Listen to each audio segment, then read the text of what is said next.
ചൊവ്വര സുനിൽ കൂടി നമുക്കൊപ്പമുണ്ട്. നാടാർ വിഭാഗം general secretary, Nadar service ഫോറത്തിൻ്റെ ആൾ കൂടിയാണ് അദ്ദേഹം. ശ്രീ ചൊവ്വര സുനിൽ, ഈ വിഷയത്തിൽ ഇപ്പോൾ ലത്തീൻ അതിരൂപത കൈമലർത്തുകയാണ്, തങ്ങൾക്ക് പന്തില്ല എന്ന് പറയുന്നു. ഇനി എന്ത് സാധ്യതയാണ് ഇതിനു മുന്നിലുണ്ട്? നിങ്ങളൊക്കെ എന്ത് രീതിയിൽ ഇതിൽ ഇടപെടാനാണ് ശ്രമിക്കുന്നത്? രാഷ്ട്രീയ നേതൃത്വത്തിൻ്റെ ഒരു സജീവമായ ഇടപെടൽ പ്രതീക്ഷിക്കുന്നുണ്ടോ?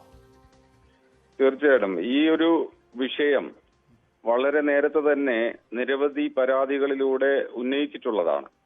ഇവിടെ ഈ സഭ ഉന്നയിക്കുന്ന ഒരു തെറ്റായ വാദം എന്ന് പറയുന്നത് തെറ്റിദ്ധരിപ്പിക്കുന്ന ഒരു വാദം കൂടിയാണ്. സഭയ്ക്കല്ല സംവരണം, സമുദായത്തിനാണ്. അതാദ്യം മനസ്സിലാക്കുക. ആരാണ് ലത്തീൻ സമുദായം എന്നതാണ് ഇവിടെ പ്രധാനപ്പെട്ട വിഷയം. അത് വ്യക്തമാക്കിയിട്ടുണ്ട്. 1947 മുൻപേ മുക്കുവ സമുദായത്തിൽ നിന്നും മതപരിവർത്തനം ചെയ്ത് ക്രിസ്തുമതം സ്വീകരിച്ചിട്ടുള്ള ഫിഷർമെൻ കമ്മ്യൂണിറ്റിക്കാണ്. അവർക്കും അവരുടെ പിൻതലമുറക്കാരുമാണ് ഈ ലത്തീൻ സമുദായം എന്ന് ഉദ്ദേശിക്കുന്നത്. ആ സമുദായം സഭയല്ല. ഈ സഭ പറയുന്നത് എന്താണ്?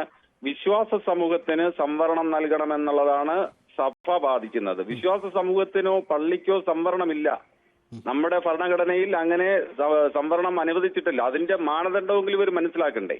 അപ്പൊ സമുദായത്തിനാണ് സംവരണം എന്നിരിക്കെ ഞങ്ങളുടെ പള്ളിയിൽ ഇത്രയും അംഗങ്ങളുണ്ട്.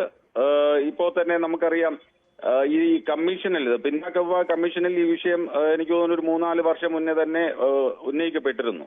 അവിടെ തന്നെ വളരെ വ്യക്തമായി ഞങ്ങൾ ആ കാര്യങ്ങൾ എടുത്തു പറഞ്ഞിട്ടുണ്ടായിരുന്നു.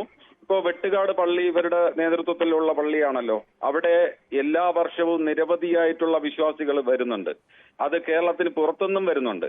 അപ്പൊ അവിടെ ആ പള്ളിയിൽ വിശ്വാസത്തിന്റെ അടിസ്ഥാനത്തിൽ അവിടെ വരുമ്പോ അവിടുത്തെ ആ പള്ളിയിൽ അംഗത്വം എടുത്തു കഴിഞ്ഞാൽ ഇവർ പറയുന്നതനുസരിച്ച് ലത്തീൻ സമുദായത്തിന്റെ എല്ലാ ആനുകൂല്യങ്ങളും അവർക്കും കൊടുക്കണമെന്നുള്ളതാണ് ഇവരുടെ വാദം. അപ്പോ ആ സമുദായം എന്താണ്, സഭ എന്താണെന്നുള്ള ആ ഒരു നിർവചനം ഇവർ ആദ്യം മനസ്സിലാക്കണം. സമുദായത്തെയും സഭയെയും രണ്ടായിട്ടാണ് കാണേണ്ടത്. സമുദായത്തിനാണ് ഇവിടെ ആനുകൂല്യം. ഈ സഭയുടെ ആധികാരിക നാമം എന്ന് പറയുന്നത് ഇപ്പോഴും റോമൻ കാത്തലിക് എന്നാണ്. ഈ അടുത്ത കാലത്തായിട്ടാണ് ഈ സഭയുടെ ഐഡന്റിറ്റി ആയിട്ട് ലത്തീൻ കാത്തലിക് എന്നുള്ള ഐഡന്റിറ്റി അവര് പ്രൊജക്ട് ചെയ്യാൻ തുടങ്ങിയത്. അത് പ്രത്യേകിച്ചും ഈ പറയുന്ന സംവരണ തട്ടിപ്പിന് വേണ്ടിയിട്ടാണ്. പ്രധാനമായിട്ടും ഇവരുടെ അംഗബലം കൂട്ടുന്നതിന് വേണ്ടിയിട്ട് ഈ പ്രത്യേകിച്ചും ലത്തീൻ കാത്തലിക് സഭയുടെ നേതൃത്വം, ബിഷപ്പുമാരടങ്ങുന്ന നേതൃത്വം ആണ് ഈ പാവപ്പെട്ട മുക്കുവ സമുദായത്തിലെ അവരുടെ പിന്തലമുറക്കാർക്ക്, മത്സ്യത്തൊഴിലാളികളുടെ മക്കൾക്ക് കിട്ടേണ്ടുന്ന ഈ സംവരണം തട്ടിയെടുക്കുന്നതിന് വേണ്ടിയിട്ടുള്ള ഗൂഢ ശ്രമം നടത്തുന്നത്. അവർക്ക് ഈ പറയുന്ന രാഷ്ട്രീയ അധികാരം കൈയാളുക, രാഷ്ട്രീയ അധികാരം വരുതിയിലാക്കുക എന്നുള്ളതാണ് ഈ ബിഷപ്പുമാരുടെ ലക്ഷ്യം. അതിന്റെ പറയും. യെസ്, എന്തായാലും സമയപരിമിതി കൊണ്ട് ഞാൻ ഇടപെടുകയാണ്. താങ്കൾ സൂചിപ്പിച്ചു തന്നെയാണ് അതിൻ്റെ പ്രധാനപ്പെട്ട കാര്യം. ഈ മത്സ്യത്തൊഴിലാളികൾക്ക് ഭരണഘടന അനുശാസിച്ചിരിക്കുന്ന ഒരു സംവരണമാണ്. ആ സംവരണമാണ് ഒരു സഭാ നേതൃത്വം അല്ലെങ്കിൽ ഒരു വിശ്വാസ സമൂഹം മറ്റൊരു അർത്ഥത്തിൽ തട്ടിയെടുക്കുന്നപ്പോൾ യഥാർത്ഥത്തിൽ സംവരണം ലഭിക്കേണ്ടവർക്കല്ല ഇത് കിട്ടുന്നത് എന്നതാണ്, ഇത് മിസ്യൂസ് ചെയ്യപ്പെടുന്നു എന്നതാണ്.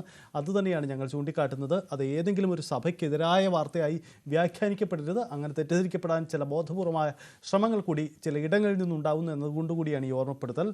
ഭരണഘടന അനുശാസിക്കേണ്ട സംവരണം ലഭിക്കേണ്ടവരിൽ നിന്നും അത് തട്ടിയെടുക്കുന്നവരെയാണ് ഞങ്ങൾ ചൂണ്ടിക്കാട്ടുന്നത്. അതിനെതിരെയാണ് ശബ്ദമുയർന്നത്. സർക്കാർ ഇടപെടണം. രാഷ്ട്രീയ നേതൃത്വങ്ങൾ മടിച്ചു നിൽക്കരുത്. എന്തായാലും ഈ വിഷയത്തിൽ റവന്യൂ ഉദ്യോഗസ്ഥരും ഒരുപോലെ പ്രതിക്കൂട്ടിലാണ് എന്ന ഓർമ്മപ്പെടുത്തൽ കൂടി നടത്തട്ടെ.